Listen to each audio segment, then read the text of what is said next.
감사합니다. 환영해 주셔서.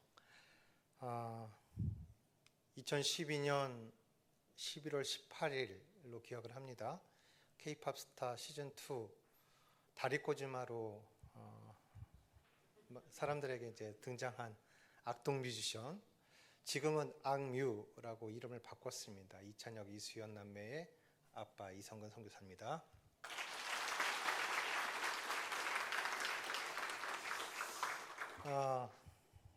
그 악동 뮤지션이라는 이름을 처음 졌을 때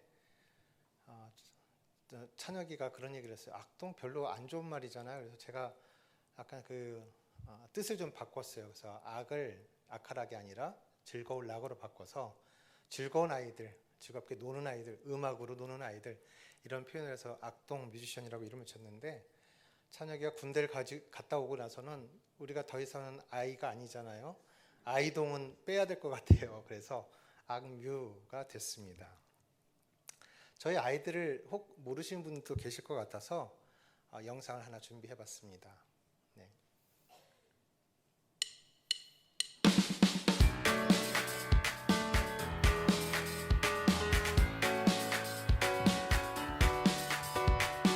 Ladies and gentlemen, actually, we're doing 못생긴 척 하고 난 올려 못생겼다고 이제 웬만한 상처도 안나 아니 상처가 안나 얼굴도 걸려 더 못생겨졌다고 뭘 또 표정을 어기내게 안나 괜찮지 않나 그렇게 날 못생기게 만들고 싶나봐 못생겼다 하면 못생겨지는 줄 아나봐 정말 웃긴 애들이야겠지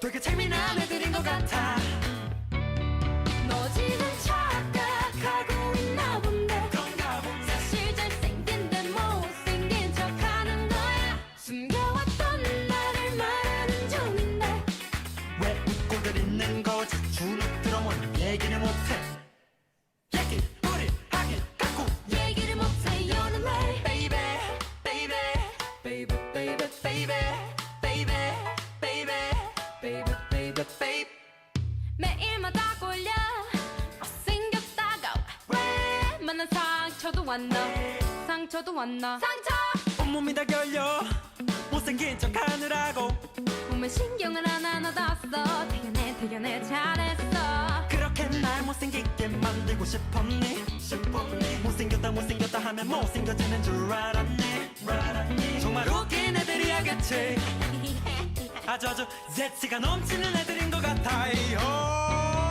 너 지금 착각하고 있나 본데 그런가 본데 사실 잘생긴데 못생긴 척하는 거야 숨겨왔던 나를 말하는 중인데 왜 웃고들 있는 거지 주눅 들어온 얘기를 못해 얘기 우리 하게 갖고 얘기를 못해 you're late 그렇게 날 못생기게 만들고 싶었니? 왜? 질투하나 보지? 어이 거기 예쁜이들 잘생이들 우릴 보면 느낌이 어떤이들 왜 같은 값을 주고 산 똑같은 옷도 사람을 차별해 이건 불공평의 공명 쌤이 보시고 제가를 물려줘야 해 아무 말 못하면은 날 더 이상 놀리지 않겠지 제발 그 윗공기가 좋다며 나도 좀 맡아보자 들어줘 연극 같은 거 하면 왕자 역할 좀 맡아보자 들어줘 너 지금 착각하고 있나 본데 그런가 본데 사실 잘생긴데 못생긴 척하는 거야 숨겨왔던 나를 말하는 중인데 왜 웃고들 있는 거지 주눅 들어온 얘기를 못해 얘기 우리 하길 갖고 얘기를 못해 you're late baby baby baby baby baby baby baby baby baby one more time say baby baby baby baby baby baby baby baby baby baby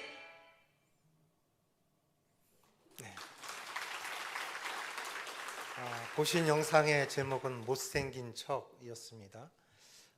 저희 아이들이 YG라고 하는 회사에 들어가서 첫 데뷔 앨범을 내고 그 다음에 이제 또 2년 후에 두 번째 앨범 사춘기 시리즈를 냈는데 거기에 담겨 있는 노래입니다. 좀 오래됐죠 벌써 저희 아이들이 공식적으로 데뷔한 지 올해로 만 10년이 됐습니다. 다리꼬지마를 부른 지는 이제 만 11년이 넘었고요. 이제 12년 차 들어가고 있고요. 벌써 세월이 그렇게 됐습니다. 제가 이 못생긴 척이라는 비디오를 참 좋아합니다. 아이들이 부른 노래, 영상들이 참 많은데 이것을 가장 좋아하는 이유는 보셔서 아시겠지만 저희 아이들이 어렸을 때 그냥 홈캠으로 캠코더로 이렇게 찍었던 장면들을 사용을 했고요. 또 성장해서 이 아이들이 다른 데서 뭐 이렇게 좀 멋지게 하고 예쁘게 하고 하는데 그냥 아이들이 있는 모습 그대로 촬영을 한 거예요. 사실 저거는 뮤직 비디오를 원래 계획되지 않았던 건데 일본에 가서 그 오랜 날 오랜 밤이라고 하는 타이틀 노래의 그 뮤직비디오를 만들다가 그냥 동네에 잠깐 쉬는 타임에 동네에 있는 그 놀이터에 가가지고 야 우리 한번 찍어보자 해가지고 찍은 겁니다. 근데 너무 자연스럽고 가장 우리 아이들스러워서 제가 가장 좋아하는 앨범입니다. 그 영상입니다. 이 못생긴 척이라고 하는 노래가 나오게 된 배경이 있어요. 2012년에 그때 다리꼬지마로 아이들이 노래로 정말 많은 관심을 받았을 때 그때 저와 아내는 몽골에 있었습니다. 아이들만 한국에 나와서 오디션에 참가하고 있었고요. 몽골에서 TV를 볼 수도 없었고 뭐 인터넷에 영상도 그때는 이렇게 제공이 잘 안 됐기 때문에 보기도 어려웠었고요. 그냥 인터넷 기사로만 볼 수 있었습니다. 그 상황들을 그렇게 봤어 정말 어마어마했어요. 어마어마한 그런 기사들이 쏟아졌죠. 그리고 댓글들이 엄청 많았어요. 근데 그 당시에 그 댓글들 중에 반은 도대체 이 아이들은 어디서 온 거야?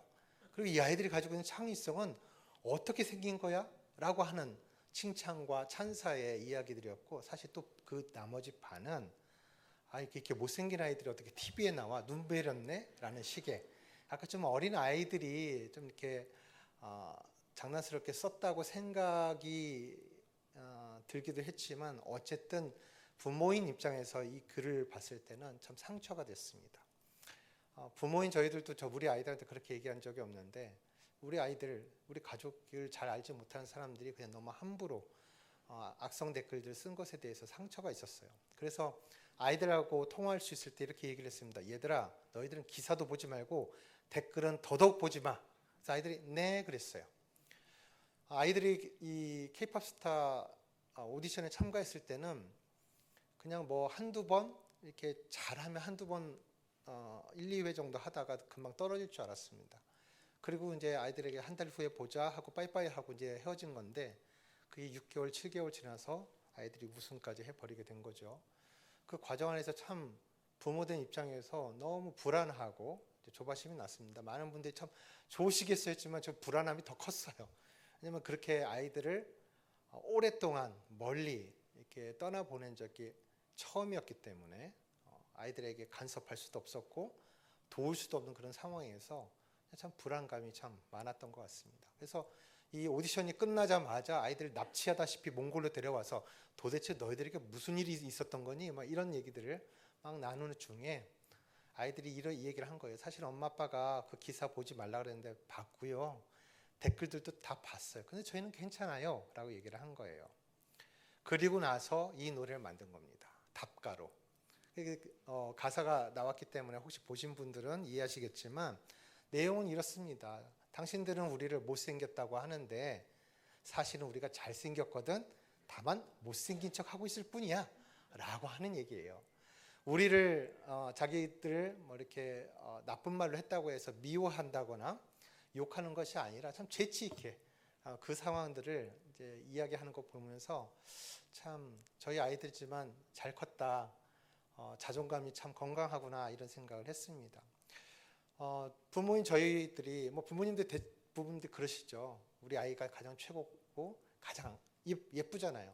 저희 부부도 저희 아이들에게 어렸을 때부터 늘 엄마 아빠한테 너희가 최고야, 가장 예쁘고 사랑스러워, 이 마음 절대 변치 않을 거야 이런 얘기를 계속해서 들려줬던 것 우리 애들이 참 믿음이 좋아요. 그래서 부모의 말을 믿고 건강한 자존감을 갖는 거예요. 저는 그래도 조금 합리적이고 냉정한 사고를 가지고 있습니다. 다른 사람들이 볼 때는 너네들 예쁘지 않을 수 있어. 객관적으로 봤을 때. 하지만 아빠 엄마가 나중에 죽더라도 너희들이 나이 먹어서 늙더라도 변하지 않는 사실은 엄마 아빠에게 있어서는 여전히 너희들은 최고일 거야. 이 얘기를 해줬던 거죠. 그래서 아이들은 그 말을 믿고 자랐어요. 그래서 당당하게 말을 하는 거죠. 이 노래로 자신의 생각을 대변하는 것이죠. 참 유쾌하게 풀어냈습니다. 그래서 더더욱 좋아하는 영상입니다. 저희 아이들이 오디션 프로그램에서 처음 등장한 뒤에 우승까지 하자 많은 매스컴과 또 사람들이 이렇게 질문했습니다. 이 아이들의 창의성과 재능은 어디서 나오는 겁니까? 몽골의 푸른 초원에서 말과 염소와 양들과 소들과 이렇게 마음껏 자유롭게 뛰놀 수 있어서입니까? 혹은 홈스쿨을 했다고 하는데 부모가 가진 독특한 교육 방향성과 철학 덕분입니까? 이 질문에 답하기 위해서 저희 부부가 책을 냈습니다. 사실은 저희 부부보다 저희 아이들이 먼저 책을 냈어요. 데뷔할 시점에 목소리 높여 하이라고 하는 제목으로 아이들 시선에서 아이들 입장에서의 성장 과정, 몽골에서의 생활, 노래를 만들고 부르기 시작한 그런 스토리들을 아이들이 시선에서 풀어냈고요. 저희 부부는 그래도 여느 부모들이라면 우리 아이들은 적어도 내가 살아온 인생보다는 더 행복했으면 좋겠다라는 마음을 가지고 있잖아요. 그래서 꾸준하게 이 아이들에게 잔소리처럼 훈계처럼 했던 반복적으로 강조해서 이야기를 해줬던 것들이 있더라고요. 책을 쓰면서 그런 내용들이 좀 정리가 됐었습니다. 그래서 오늘 행복해야 내일 더 행복한 아이가 된다라는 책을 내면서 저희가 강의라는 것을 시작하게 됐고요. 이 책이 기독교가 아니라 일반 출판사에서 나오고 또 일반인들 대상으로 저희가 강연을 하기도 했었습니다. 그래서 저희가 사실은 제 아내하고 같이 이제 오랫동안 했던 강의는 자녀의 행복을 위한 양육 10계명이라는 거였어요. 이 책의 내용과 이 책에 담지 못한 내용들을 엮어서 그래도 저희가 이제 이거 외에 진짜 스토리는 그 뒤에 있습니다만 하나님을 믿지 않는 분들에게 종교적인 언어로 이야기하는 것이 쉽지 않잖아요. 그러니까 일반적인 언어로 일반적인 가치로 설명을 해야 되기 때문에 이 10계명이라는 이제 강의를 만들어서 하게 됐습니다. 이 제목만 여러분에게 좀 소개를 해드리겠습니다. 단지 이제 여러분이 1계명 했을 때 여러분 그 글자를 좀 읽어주시고 밑에는 좀 제가 읽겠습니다. 이렇게 교독식으로 한번 읽어주시면 감사하겠습니다. 시작. 1계명. 너는 하나님의 걸작품. 네. 아이가 본래부터 가지고 있는 최고의 가치를 존중하고 지지해 주어라. 2계명. 경쟁자가 아닌 친구로. 더불어 사는 법을 가르치기. 3계명. 아이답게 어른답게 나이답게. 우리 아이를 아이답게 나이답게 키우기. 4계명. 추억을 만들자. 아이와 부모가 함께 좋은 추억 만들기. 5계명. 그래도 우린 행복한 거야. 부족함 속에서도 만족하는 법 가르치기. 6계명. 와우, 정말 멋진 걸. 부모가 아이에게 좋은 관객 되어주기. 7계명. 내가 하고 싶은 대로 해봐. 아이들이 딴짓을 할 수 있는 기회 주기. 그 다음에 8계명. 하고 싶은 일, 할 수 있는 일, 해야 할 일. 하고 싶은 일이 할 수 있는 일이 되기 위해서는 해야 할 일이 있다. 대가를 지불하는 법을 가르치는 것입니다. 9계명. 아빠를 용서해 주렴. 부모의 약점을 보여주기. 마지막 10계명. 사랑해. 행복의 본질이죠.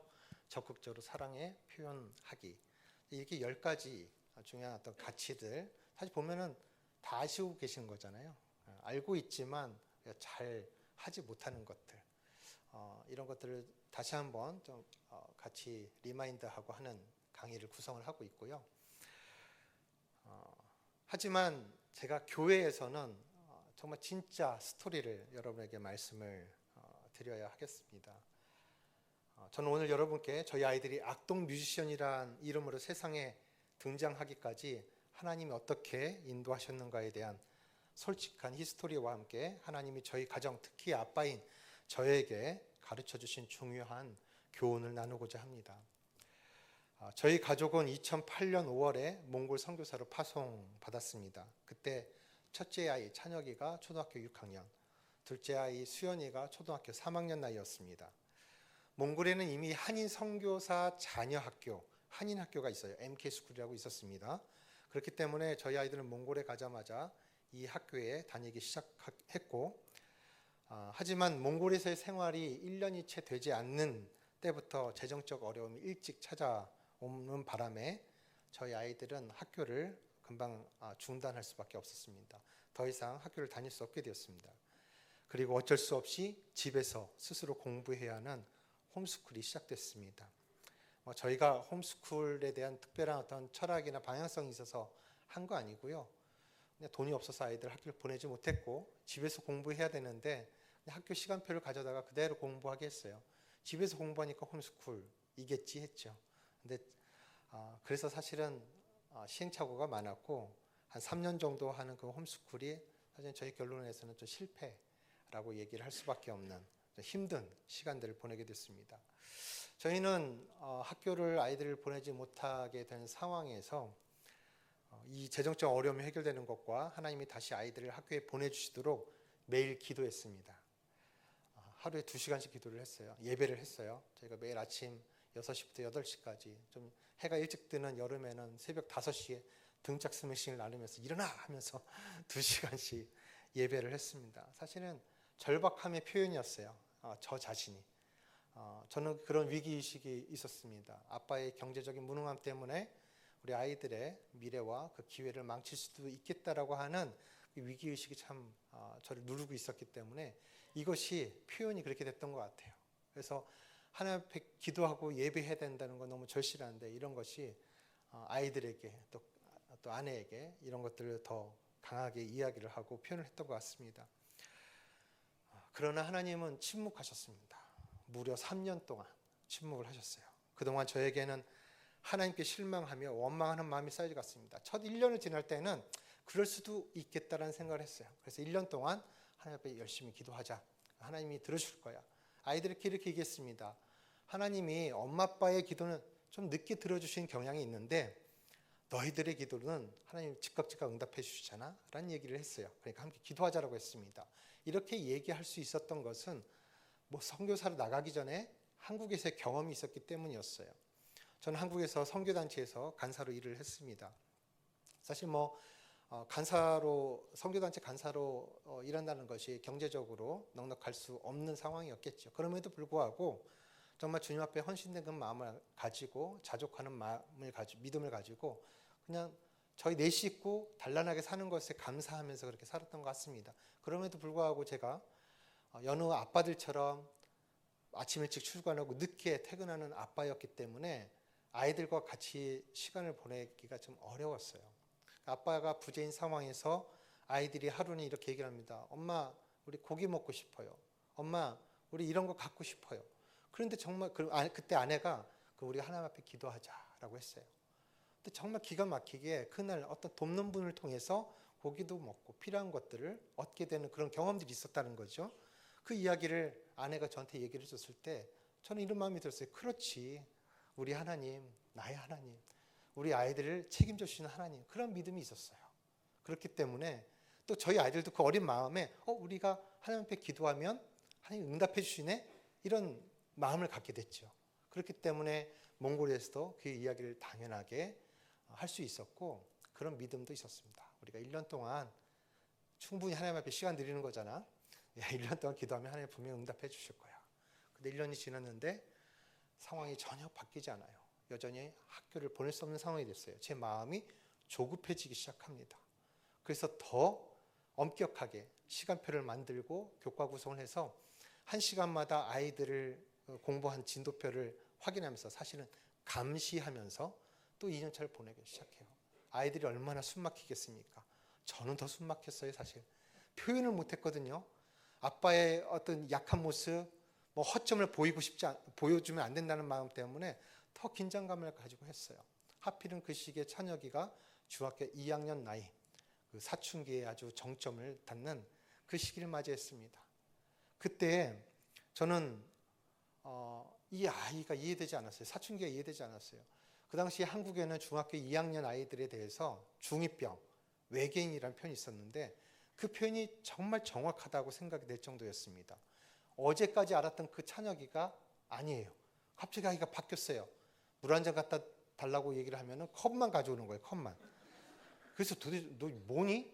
무슨 얘기를 하면은 뭔가 이게 잘 안 듣는 것 같고 그것이 계속 반복이 되다 보니까 이 녀석이 나한테, 아빠한테 이런 식으로 반항하나? 그리고 화가 나기 시작하고, 너 왜 그래? 그러면 애가 말을 못해요. 어버버거리고 답답하죠. 계속 혼을 내요. 근데 그때 아내가 이런 얘기를 했습니다. 여보, 사춘기 아이들은 원래 다 그래. 당신 이해해야 돼. 라고 얘기했을 때 제가 뭐라고 얘기를 했냐면, 나는 저 나이 때 저러지 않았어. 라고 너무도 당당하게 얘기를 했어요. 제 기억으로는 그랬거든요. 그런데 나중에 시간이 지나서 하나님이 저에게 이제 가르쳐 주실 때, 조명해 주실 때 깨닫게 된 것이 있습니다. 저는 중학교 1학년 때 제 부모님이 이혼하셨어요. 얼마 되지 않아서 저희 아버님이 큰 교통사고를 나셔서 거의 돌아가실 뻔했습니다. 그 일로 인해서 제가 고등학교 1학년을 중퇴를 하고 병원에서 살면서 아버지를 병간호하고 돈도 벌어야 됐어요. 그렇게 살아야 됐습니다. 그런데 그 고등학교 1학년 때 주님을 만났어요. 그래서 정말 저도 나름대로 착한 아이였습니다. 착한 아이로 교육을 받았기 때문에 저희 부모님이 늘 건강하고 착하게 살아라, 그렇게 살려고 애를 썼던 것 같아요. 더군다나 주님 만났기 때문에 교회 열심히 다니면서 신앙생활 열심히 하면서 나쁜 길로 빠지지 않으려고 열심히 살았던 것 같습니다. 그러다 보니까 제 주위에 있는 몇몇 어른분들이 저에게 이런 얘기를 하셨어요. 성근아, 너는 네 나이답지 않게 참 어른스럽구나 라는 얘기를 해주셨어요. 저는 그 말씀이 칭찬으로 여겨졌고 정말 뿌듯했습니다. 내가 잘 살고 있구나. 내가 내 또래 애들보단 어른스럽구나. 이런 마음을 가졌어요. 그런데 이 칭찬이 더 이상 칭찬이 아니었다라는 것을 알게 되는 상황이 온 것이죠. 저희 아이 사춘기를 맞이했는데 저는 이 아이가 커가는 동안에 이런 꿈을 꿨어요. 이 아이도 언젠가는 사춘기를 맞이하겠지. 내가 고등학교 때 배우고 들었던 것처럼 이 질풍노도의 시기를 지나는 동안에 이 아이 옆에서 정말 이야기를 들어주고 지지해주는 멋진 아빠가 되고 싶다. 친구 같은 아빠가 되고 싶다라는 꿈이 있었어요. 근데 막상 이 아이가 사춘기 증상을 보이니까 도대체 이해가 안 되는 거예요. 이 아이가. 그래서 계속 아이를 혼내고 있었던 거죠. 나중에 깨닫게 해주신 거는 제가 겪은 사춘기와 이 아이가 겪고 있는 사춘기가 달랐던 거예요. 저도 분명히 사춘기적인 증상이 있었을 텐데 제 곁에는 어른들이 없었고요. 또 이 아이가 옆에는 어쨌든 싫든 좋든 간에 잔소리해주고 뭔가 간섭하고 하는, 또 보호해주는 부모가 있었던 것이죠. 저는 그 사춘기를 지날 때 나이다움을 경험하지 못했어요. 사춘기다움을 경험해보지 못했던 거죠. 그러니까 내 아이의 그 사춘기, 가장 중요한 이 사춘기를 전혀 이해하지 못하는 아빠가 되어 있었고, 제 마음과 다르게 이 아이에게 상처를 주는 아빠가 되어 있었던 것입니다.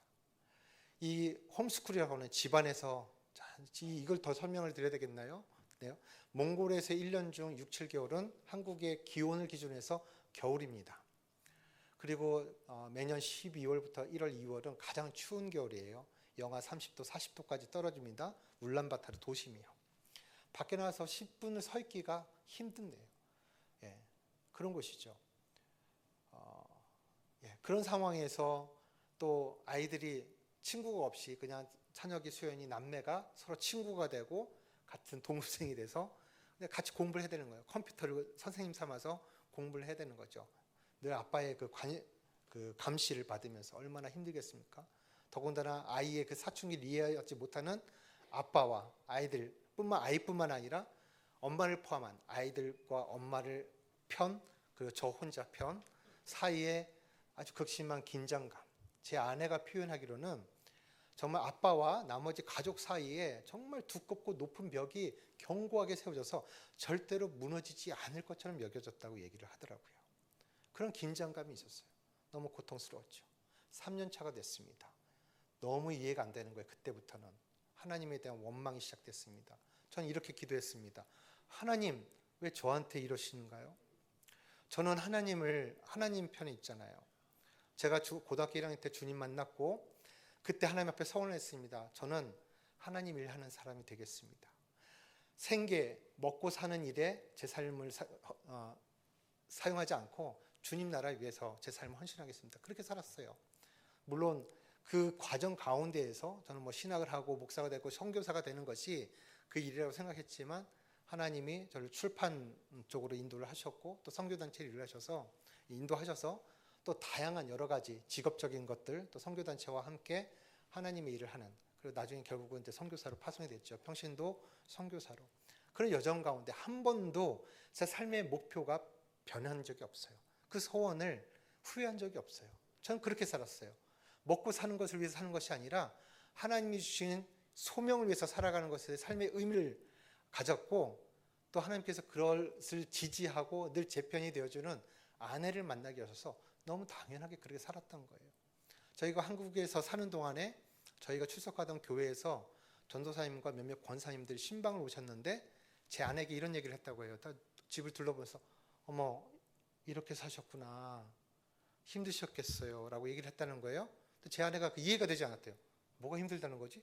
우리는 괜찮은데, 우리 가족은 행복한데, 좋은데. 예, 저희는 주님 안에서 그런 자족하는 마음들이 있었어요. 그런데 곁에서 저희를 아는 분들 봤을 때는 가난하고 궁핍한 환경이었던 것 같아요. 저희가 느끼지 못했지만.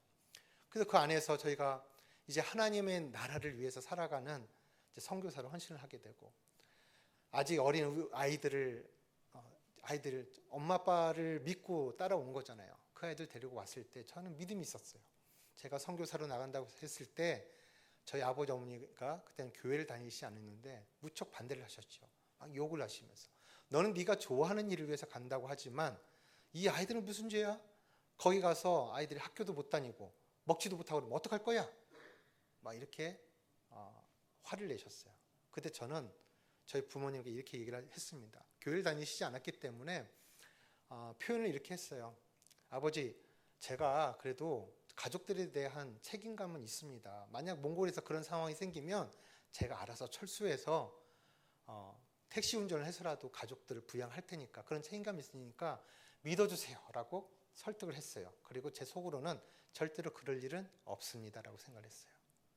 저는 하나님을 믿었기 때문에 저희 아이들을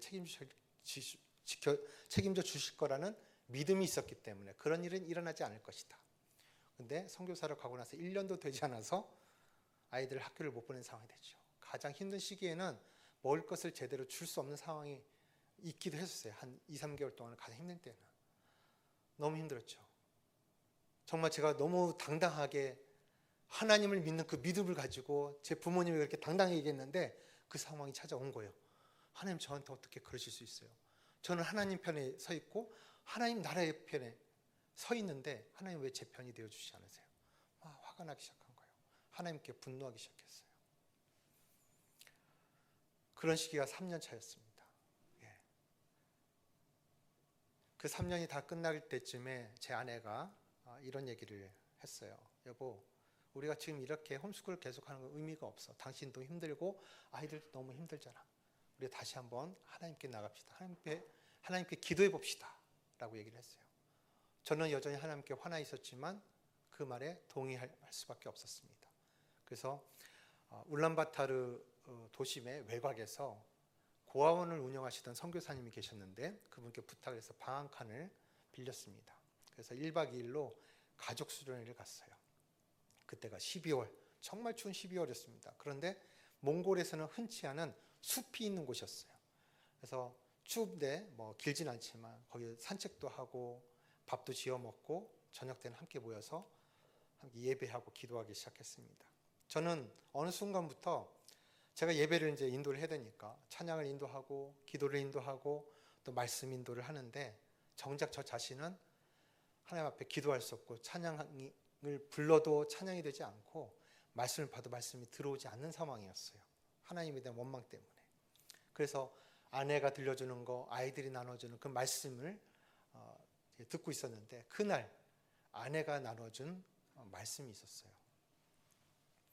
요한복음 2장 1절에서 11절 말씀입니다. 우리가 너무 잘 알고 있는 가나 혼인잔치, 물이 포도주로 변한 사건, 물이 포도주로 변한 사건입니다. 이 이야기는 예수님의 공생애에서 첫 번째로 보여주신 기적 사건을 다루고 있는데 이 말씀을 함께 본문을 읽어가는데 이 말씀이 저를 쭉 비춰주시는 거예요. 스캔을 해주세요. 이 말씀이 저를 조명해 주세요. 그러면서 저희 영적인 상태, 믿음의 상태를 밝혀주시는 거예요. 내용은 너무 잘 아실 거라 생각을 합니다. 혼인잔치가 있었고 문제가 생겼죠.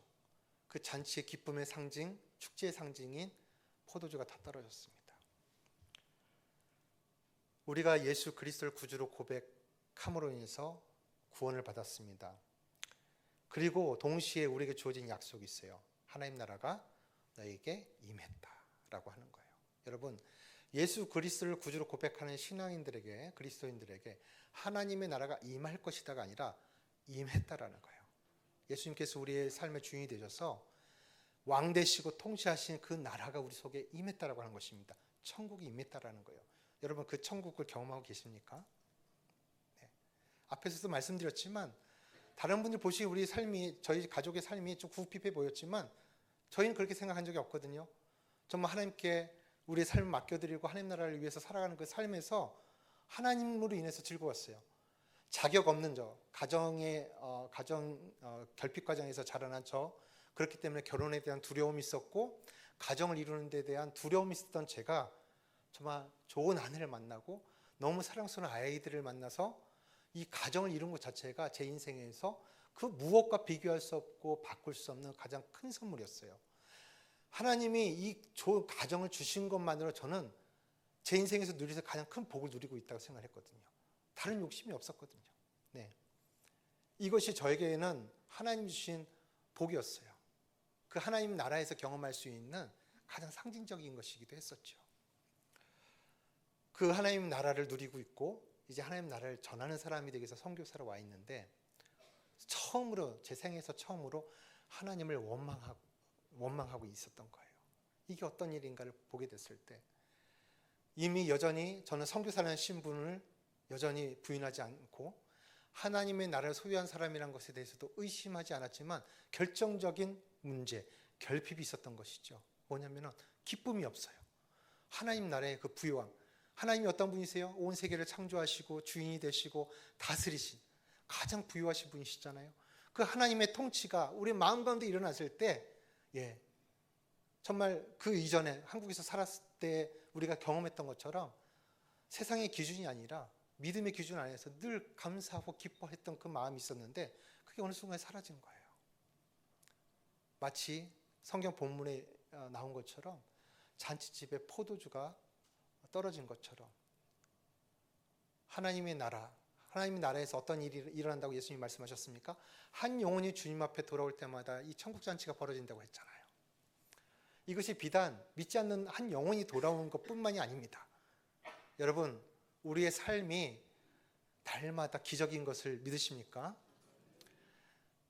내일 일을 염려하지 말라고 그랬잖아요. 내일을 장담할 수 있는 사람이 어디 있습니까? 오늘 건강한 듯 하더라도 내일 눈을 못 뜰 수 있는 것이 인생입니다. 그렇기 때문에 우리가 매 순간 매일 아침마다 눈을 떴을 때 하나님, 오늘도 우리에게 새날을 주신 하나님을 감사합니다. 나에게 있어서는요, 하나님이 나를 위한 새로운 하루를 창조해 주신 거예요. 나를 위한 하나님 나라의 그 기적을 창조해 주신 거예요. 하나님께서 이 출애굽하는 이스라엘 백성들을 향하여서도 매일마다 만나와 메추라기를 주셨잖아요. 만나를 주실 때 법칙이 있었잖아요. 내일을 위해서 그 만나를 모아두지 말라고. 하나님은 어제의 은혜로 오늘을 먹이시는 분이 아니라 오늘은 오늘 새로운 그 은혜를 공급하시는 신실한 하나님이시라는 거예요. 우리가 하나님을 경험한다는 거, 하나님의 나라를 경험한다는 거는요, 바로 이 하나님, 그 매일 하루를 창조하시고 우리에게 삶의 기회를 주신 하나님, 그 새로운 은총을 맞이하는 그 기쁨이에요. 그래서 우리가 눈을 뜰 때마다 하나님, 오늘도 나에게 새로운 아침을 맡겨주셔서 감사합니다. 오늘도 하나님, 나의 하나님이 되셔서 감사합니다. 주님을 찬양합니다. 오늘도 나의 새로운 그 영혼, 주님을 향한 새로운 기대와 그 사랑의 고백을 가지고 주님 앞에 설 때에 그 한 영혼, 한 아들이 천국에 입성한 것과 같이 저 천국에서는 나를 위한 팡파레가 울려지고 잔치가 벌어진다는 거예요. 그것이 하나님 나라의 비밀이에요. 그리스도인이 우리가 누릴 수 있는, 누려야만 하는 하나님 나라의 비밀이에요. 오늘도 살아계셔서 우리에게 하나님이 되시고 아버지가 되시고 신실한 인도자가 되신 그 하나님이 나 인생을 어떻게 경영하고 계시고 그 시작하게 하시고 또 그 삶의 오늘 하루의 여정 가운데 나를 어떻게 인도하시고 먹이실 것인가, 공급하실 것인가, 새 일을 행하실 것인가, 이것을 기대하는 것이죠. 이것이 우리가 매일 일상에서 하나님을 경험하고 하나님의 나라를 경험하는 비밀이라고 하는 것입니다. 그런데 그 하나님 나라의 그 부요함 누리지 못하는, 느끼지 못하는 상황들이 온다는 거예요.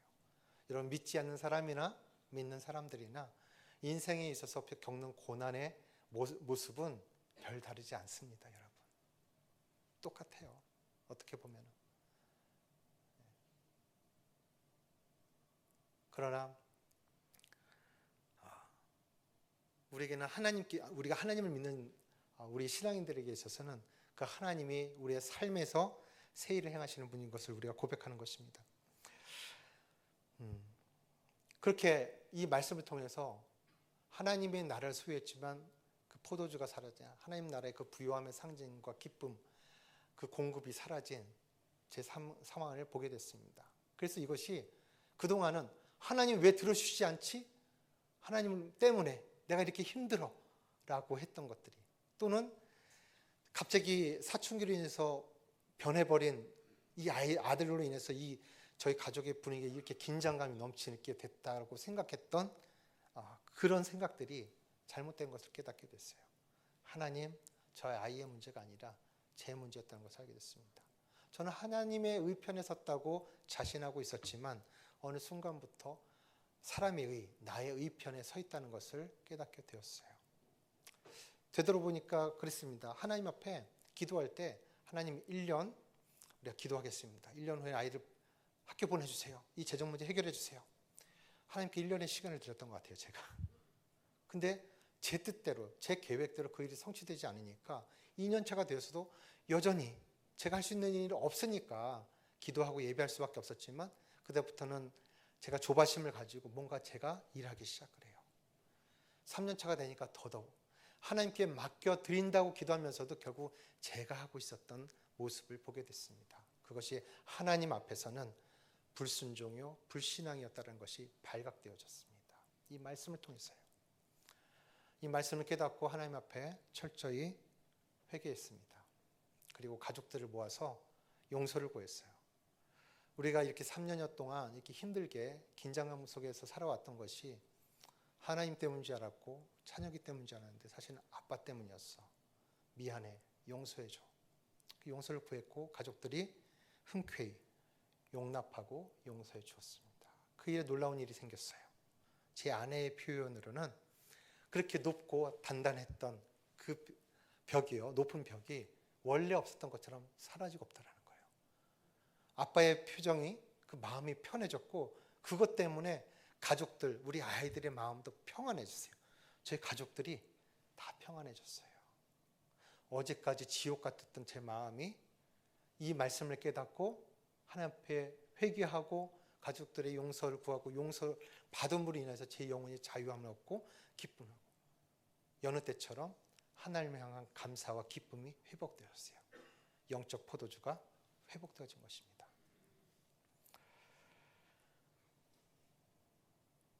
우리가 때로는 부모로서 혹은 아빠로서 엄마로서 갖는 우리 자녀에게 갖는 이 과도한 책임감은 우리 자신 또는 우리 가족, 우리 자녀를 향한 하나님의 계획에 대해 불신앙하고 불순종하는 결과를 초래할 수 있음을 기억했으면 좋겠습니다. 그리고 제가 가족들과 이렇게 화해한 다음에 하나님 앞에 같이 예배하며 또 기도했어요. 그리고 이렇게 기도했습니다. 이걸 깨닫았다고 해서 하나님이 당장 돈을 주실 것 같지는 않더라고요. 그래서 하나님, 앞으로도 당분간은 홈스쿨이라는 것을 계속 해야 될 것 같긴 한데 자, 이제 하나님이 직접 선생님이 되어주셔서 저희 아이들을 가르쳐 주세요. 그렇다고 한다면 하나님은 무엇을 가르치시겠습니까? 라고 물었어요. 그런데 그때 하나님이 즉각적으로 제 마음과 생각 가운데 주신 중요한 두 가지 교훈이 있었습니다. 이 교훈을 여러분과 나누고 싶은데요. 이 교훈을 주시기 전에 먼저 주셨던 마음은 내가 가르치는 이 학교의 학생은 아이들뿐만 아니라 부모를 포함한다는 거였어요. 자, 하나님이 답변해 주신 이 두 가지 교훈은 우리를 위해 하나님이 갖고 계신 교육의 기초와 내용이라고 한번 이렇게 정의해 봤습니다. 첫 번째 교훈입니다. 큰 글씨 하나님을 경외하는 이 부분만 여러분이 같은 목소리로 읽어주시면 감사하겠습니다. 시작. 하나님을 경외하는 지식을 가르치는 것과 배우는 것이 모든 교육의 기초가 되어야 한다. 하나님이 선생님 되셔서 부모인 저희들과 또 우리 아이들을 가르치신다고 했을 때 가장 중요하게 여기시는 게 뭐냐면 하나님을 경외하는 것이라는 것이죠. 모든 지식과 지혜의 근본 시작은 하나님을 경외하는 지식과 삶에서 비롯됨을 성경의 내용, 특히 잠언에서 매우 강조합니다. 또한 신명기에서는 하나님을 경외할 것과 하나님 경외하기를 항상 배울 것을 강조합니다. 그런데 저는 질문이 생겼습니다.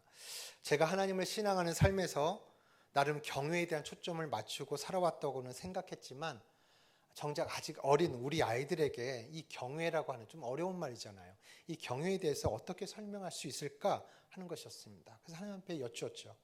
그때 하나님이 제 마음과 생각 가운데 떠올리게 하신 기억들이 있었습니다. 첫 번째는 큰아이 찬혁이가 태어났을 때의 일입니다.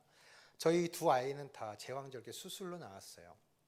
찬혁이가 낳는 날 수술 날짜 병원에 딱 데려갔는데 병원에 도착하자마자 수술실로 데리고 가더라고요. 그때 아내가 수술실에 들어가면서 저에게 한 가지 부탁을 했습니다. 여보, 저 앞에 있는 유아용품점에서 베네 쪼그리 하나 사와요 라고 했어요. 알았어 하고 얼른 사가지고 왔는데 한 30분 정도 걸렸는데 병실에 들어가니까 이미 아기가 딱 나와 있는 거예요. 아내는 아직 수술실에서 뒤처리하느라고 아직 있었고 아기가 딱 나왔는데 그 아기를 보는 순간 정말 충격적이었습니다. 왜냐하면 사람처럼 보이지 않고 외계인처럼 보였기 때문이에요.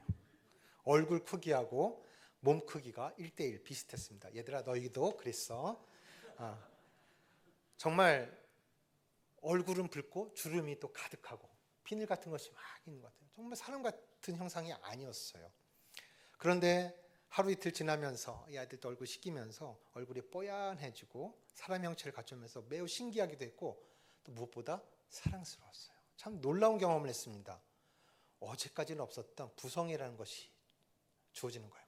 이 아이를 보는 순간 이 아이에 대한 사랑하는 마음, 이 아이를 위해서 내가 무엇이든 다 할 수 있겠다라는 그런 마음들 있죠. 어제까지는 경험해보지 못한 부성애, 부모의 마음이라는 것이 마치 하늘에서 부어진 것처럼 경험되어지는 거예요. 놀라운 일이었어요. 근데 그때 옆에 있던 간호사분이 이렇게 얘기를 했습니다. 아버님, 아이를 한번 안아보세요 라는 말을 듣는 순간에 갑자기 두려움이 확 찾아왔습니다. 이 두려움의 정체가 뭘까 생각을 해봤어요. 첫 번째는 제가 그때 출판사에 다니고 있을 때인데 일을 마치고 집에 들려서 목욕제기를 깨끗하게 해요. 이 아이를 만나기 위해서. 병원에 와서도 또 비누로 그냥 손을 몇 번씩 씻으면서 깨끗하게 합니다. 이 아이를 만나기 위해서. 그런데 이 아기를 안는다고 생각했을 때 갑자기 제 몸에 여전히 그럼에도 불구하고 여전히 제 몸에 붙어있는 나쁜 세균들이 이 아이에게 전염돼서 이 아이를 해칠 것 같은 거예요. 또 하나는 용기를 내서 이 아이를 조심스럽게 안다가 혹 실수해서 이 아이를 떨어뜨려서 이 아이가 깨뜨려질 것 같은 생각이 드는 거예요. 참 예민한 것 같죠? 그래서 제가 이야기를 하니까 의외로 많은 아빠들이 저도 비슷한 경험을 했어요 라고 공감해 주시더라고요. 여러분, 이 아이가 나를 해칠 것 같아서 두려운 겁니까? 아니죠. 제가 그때 제 인생을 살아오면서 그렇게 길지 않은 인생을 살아오면서 만난 사람 중에 가장 고결하고 가장 순결하고 깨끗한 흠이 없는 존재, 바로 이 아기였어요. 죄송합니다. 이 아이를 만나기 전까지 저는 아이들 그렇게 특히 예뻐하지 않았어요. 근데 제 아이를 만나는 순간, 가장 갓 태어난 이 아이를 만난 순간 이 아이만큼 순전하고 아름답고 고결한 존재를 만나본 적이 없는 거죠. 그 순간에 저의 부정함이 발각된 것처럼, 제 부정함이 드러난 것처럼 보이는 거예요. 예. 외적으로는 열심히 씻고 왔지만 뭔가 그때 참 찰나적으로 내가 인생을 살아오면서 뭔가 잘못 살아온 것은 없나? 내가 뭔가 좀 이 앞에서 좀 흠이 되는 것은 없나? 그것이 막 지나간 것 같아요. 그것이 이 아이를 나쁜 영향을 끼치면 어떻게 하지? 이런 두려움이라는 거죠. 근데 하나님이 그때 이 아이를 통해서 느꼈던 두려움이라고 하는 것이 경외라고 가르쳐 주시는 거예요. 이 아이가 저를 해칠 것 같아서가 아니죠. 왜 두려워하는 것입니까? 네. 이사야서 6장 말씀이 이렇게 시작됩니다. 우시아 왕이 죽던 해에 내가 보니, 이사야가 이야기하는 거예요. 하나님의 영광과 임재를 경험합니다. 하나님의 옷자락에 성전 가득히 연기가 자욱하고 천사들이 오르락내리락하면서 거룩하다 거룩하다 하나님께 영광하면서 찬미하는 그 소리, 우레와 같은 그 소리를 들으면서 이사야의 반응이 어땠나요? 바짝 엎드리며 죽은 자와 같이 엎드리며 말하기를, 내가 부정한 입술을 가지고 부정한 백성들 가운데 거하면서 거룩하신 하나님을 보았으니 이제 나는 죽게 되었다라고 하는 거예요. 여러분, 우리가 예배할 때, 기도할 때 이런 고백을 하잖아요. 하나님의 임재와 영광을 보고 싶습니다. 하나님을 더 깊이 만나고 싶습니다. 여러분, 정말 하나님의 그 임재와 영광을 제대로 맛보면 어떤 일이 일어나는 줄 아세요? 바로 이거예요. 그림자도 없으신 그 하나님의 찬란하고 강력한 임재와 영광, 그 빛 가운데 우리가 설 때 우리의 모든 전 존재를 관통하는 하나님의 빛 가운데서 나의 모든 흠이, 나의 모든 부정함이 다 드러나게 된다는 거예요. 이사야가 하나님의 임재와 영광을 환상 중에 보았지만 그것을 경험하기 전에 인식하지 못했던 자신의 부정한 입술을 발견했어요. 우시아 왕이 죽던 해에, 물론 그 우시아가 하나님 앞에 범죄함으로 병을 얻어서 죽게 되긴 했지만, 그럼에도 불구하고 우시아 왕은 이사야에게 있어서 자신을 보호해주는 보호자였고 조력자였고 함께 국가와 종교를 개혁하기 위해서 마음을 모을 수 있는 동역자였습니다. 그런 조력자를 잃은 것에 대한 상실감과 이제 자신을 대적하는 그 원수들에 대한 두려움이 있었을 거예요. 아마도 성경에서는 기록되어 있지 않지만 그것에 대한 원망하는 마음과 말이 있었지 않나 싶습니다. 하나님의 임재와 영광을 대면하게 됐을 때 그 부정한 입술, 원망과 불평하던 자신의 입술을 발견한 거예요. 그래서 이 입술을 가지고 또 이 부정한 백성들 가운데 거하면서 내가 하나님을 보게 되었어요.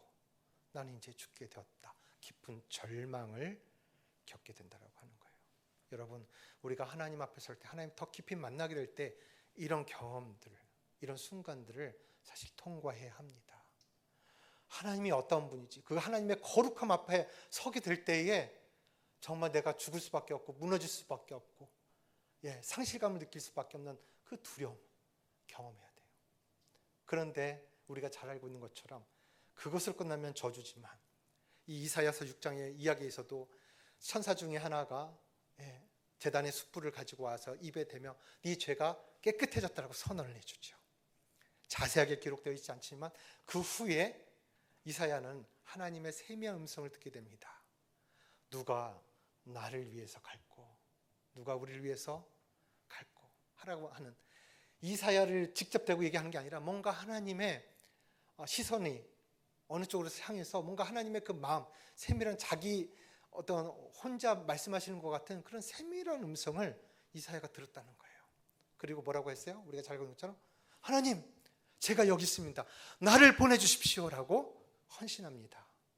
여러분, 하나님을 만나고 우리가 얼마나 그 앞에서 죽을 수밖에 없는 존재인가, 우리가 얼마나 부정한 존재인가를 깨달음으로 인해서 얻게 되는, 경험하게 되는 그 두려움과 절망 가운데서 구원을 주시는 그 하나님의 구원, 하나님의 은총을 맛봤을 때의 그 감격이요, 하나님이 명령하지 않아도 하나님, 나 하나님 위해서 살고 싶습니다. 하나님께서 주신 이 새 생명, 새로운 삶을 주님이 원하시는 그 일들을 위해서 살고 싶습니다라고 자원함으로 나서게 된다라고 하는 거예요. 헌신은 그렇게 이루어지는 거예요, 여러분.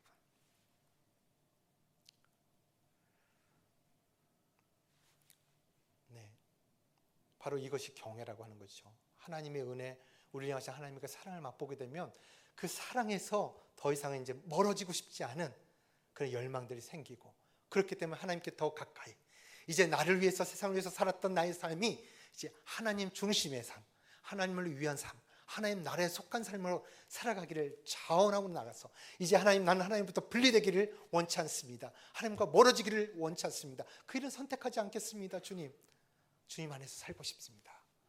이것이 그렇기 때문에 여러분, 죄는, 성경에서 이야기하는 죄는 하나님과 분리된 상태를 이야기를 해요. 하나님과 멀어진 상태예요. 죄값은 사망이라고 했죠. 그 사망에는 두 가지 사망을 이야기하고 있어요. 첫 번째는 영적인 사망, 하나님으로부터 멀어지는 거예요.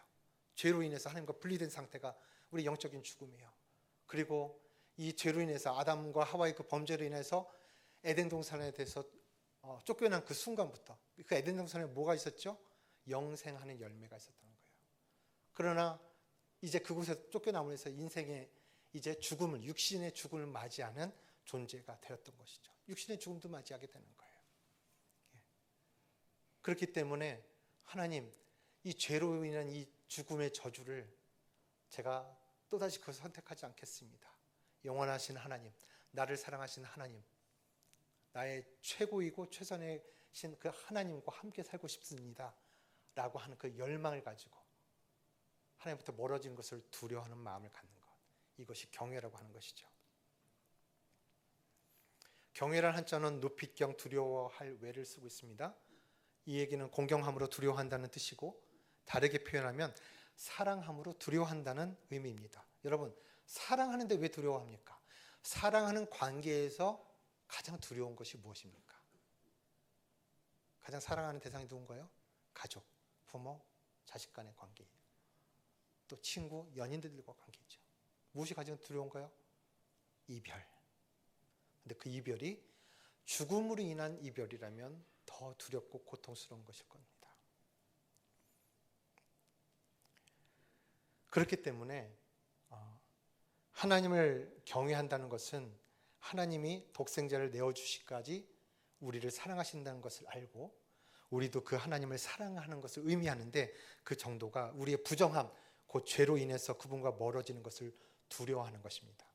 잠언서 8장 13절에 여호와를 경외하는 것은 악을 미워하는 것이다 라고 말씀하고 있습니다. 하나님을 경외하는 마음은 하나님으로부터 멀어지게 하는 죄를 미워하는 마음입니다.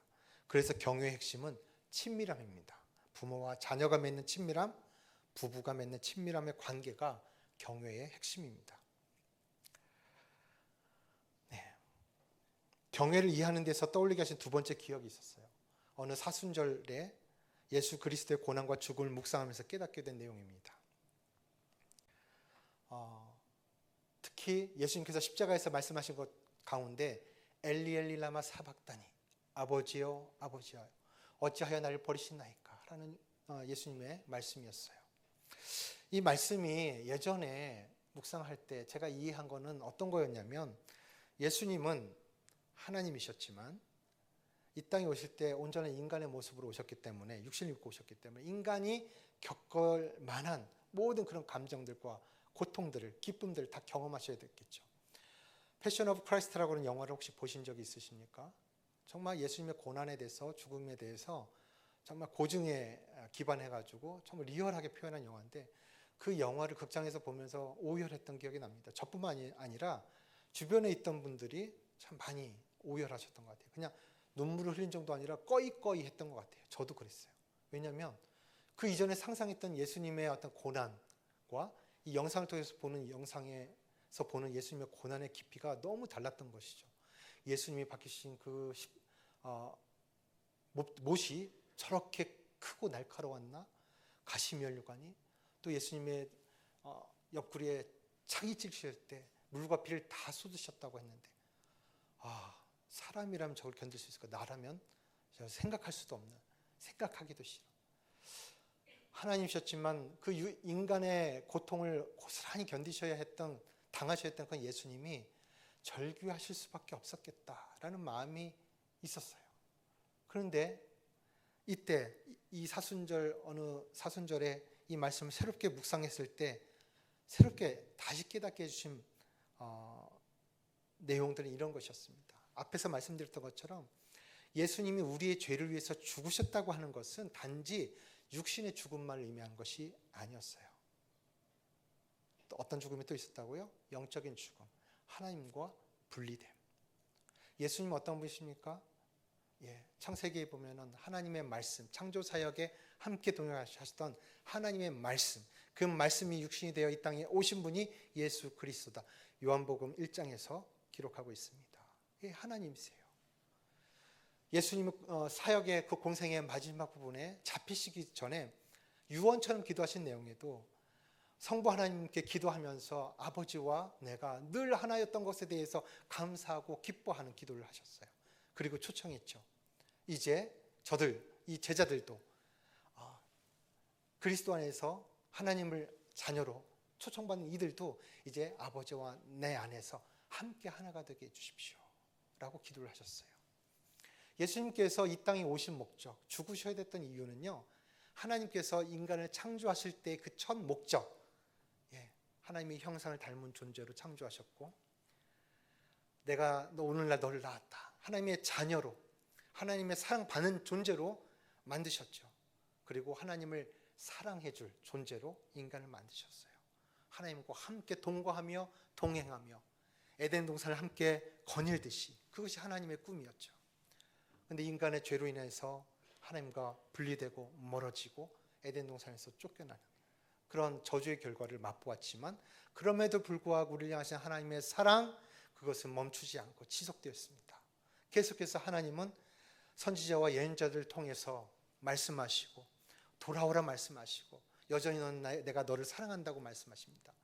이사야서 말씀은요, 제가 볼 때는 우리를 향하신 하나님의 세레나데, 하나님의 프로포즈예요. 정말 여전히 하나님을 부인하고 하나님을 배반하고 있는 이스라엘 백성들을 향하여, 나의 시온의 딸들, 저들이 이방의 창녀들과 같이 장신구를 주렁주렁 메고 엉덩이를 흔들면서 가는 그 모습이 한탄하시고 슬퍼하신 그 하나님 마음으로, 하나님의 심정으로 시작된 이 이사야서 말씀이 계속해서 그 말씀을 쭉 관통하고 있는 것은 심판에 대한 말씀들이 있긴 하지만, 계속해서 중요한 메시지들은 내가 너희들을 다시 내 품으로 돌아오게 하겠다라고 하는 선언들이에요.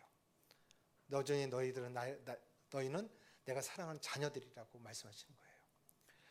예레미야서에서는 이런 말씀이 있습니다. 이 성읍, 이 백성은 나의 노래가 될 것이며 나의 찬송이 될 것이다, 나의 영광이 될 것이다 라고 말씀하세요. 여러분, 보통 우리가 하나님 앞에 고백하고 찬양할 때 하나님은 나의 노래가 되시고 찬송이 되시고 영광이 되십니다라고 고백하잖아요. 근데 하나님은 예레미야를 통해서 이렇게 말씀하거든요. 이 백성, 너희들이 곧 나의 찬송이고 노래이고 나의 영광이다 라고 말씀하고 있는 거예요. 그것이 우리를 향한 하나님의 심정이에요. 하나님의 본심이에요. 영원토록 우리를 하나로, 하나님 안에서 품고 계신 거예요. 그것을 성취하시기 위해서 예수님이 이 땅에 오신 것이죠. 그런데 우리 스스로 우리 죄를 해결할 수 없는 그 상황에서 예수님이 우리 죄값을 지시고 십자가를 지시고 죽으실 때에 단지 육신으로만 죽으신 것이 아니라 하나님의 분리됨을 경험하셔야 됐다는 거예요. 영원 전부터 영원까지 온전히 하나님과 하나이신 그 관계 안에서, 하나님 성부 성령 삼일체 관계에서 떨어져 나와야 하는 그 순간이 십자가를 지시고 십자가에서 죽으시는 순간이었다는 거예요. 그래서 겟세마네 동산에서 기도하신 그 내용을 살펴보면, 아버지여, 할 수 있다면 이 고난의 잔이 그냥 지나가기를 원합니다 라고 기도하셨잖아요. 이 이야기는 하나님, 아버지여, 내가 아버지와 분리되는 것을 원치 않습니다. 나는 이것을 선택하고 싶지 않습니다. 영원토록 아버지와 나는 하나입니다. 이 관계에서 멀어지는 것은, 떨어져 나오는 것은 난 절대로 생각할 수 없습니다. 이것을 선택하고 싶지 않습니다. 그렇기 때문에 이것 말고 다른 방법이 있다면 차라리 그것을 주십시오. 이렇게 3번 간절히 기도하셨다는 거예요. 하지만 아버지의 원대로, 아버지의 뜻대로 이루어지길 원합니다. 마침 기도를 하셨죠.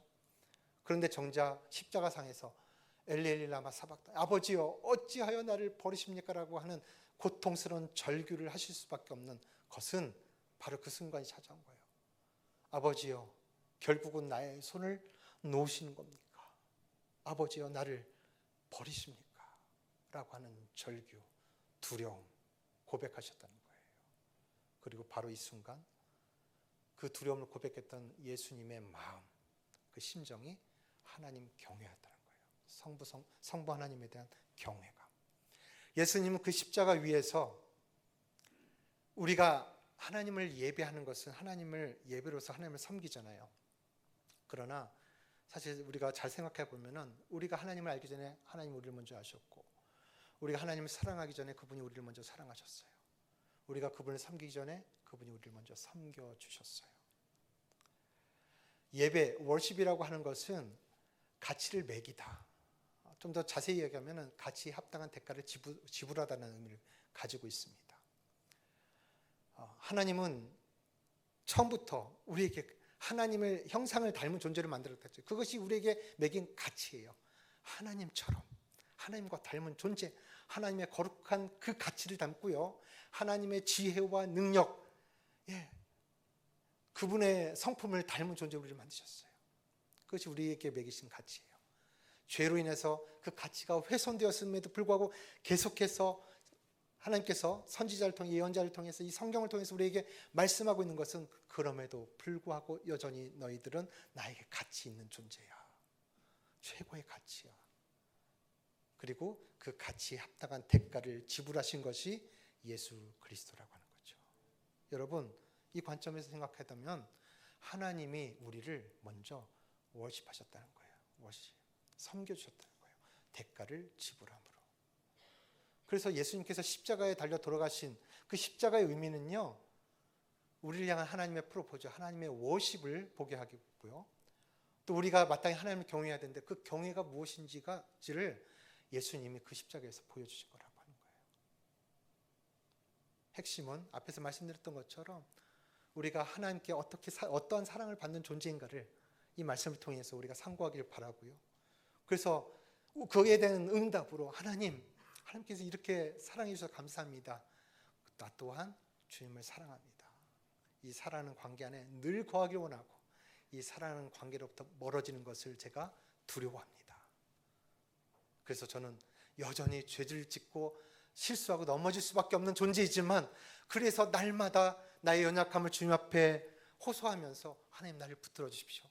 내가 주님 붙들고 살아갈 수 있도록 도와주십시오. 간절한 기대와 소원을 가지고 하나님 앞에 나가는 것, 예배하고 기도하는 것이 우리의 삶의 우선순위가 되어야 할 것입니다.